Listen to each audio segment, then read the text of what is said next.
शिरूर लोकसभेचे माजी खासदार शिवाजीराव आढळराव पाटील यांनी प्रचाराला मोठ्या धुमधडाक्यात सुरुवात केली आहे। ते गावोगावी जाऊन मतदारांच्या गाठीभेटी घेत आहेत। गावागावामध्ये त्यांचं मोठं जंगी स्वागत केलं जात आहे। दरम्यान यावेळी आढळराव पाटील यांच्या स्वागतासाठी महायुतीचे सर्व कार्यकर्ते या ठिकाणी उपस्थित राहत आहेत। 18व्या लोकसभेच्या निवडणुकीच्या पार्श्वभूमीवर गावोगावी प्रत्येक उमेदवारांचे गावभेट दौरे गाठीभेटी चालू आहेत। अजून निवडणुकीचे फॉर्म भरायला सुरुवात झालेली नाही।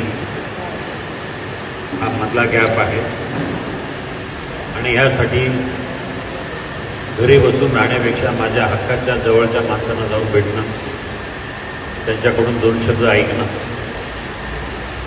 हा कार्यक्रम घेऊन आज या ठिकाणी मी आलो आहे। स्वप्नील जाधव, C24 तास, मंचर।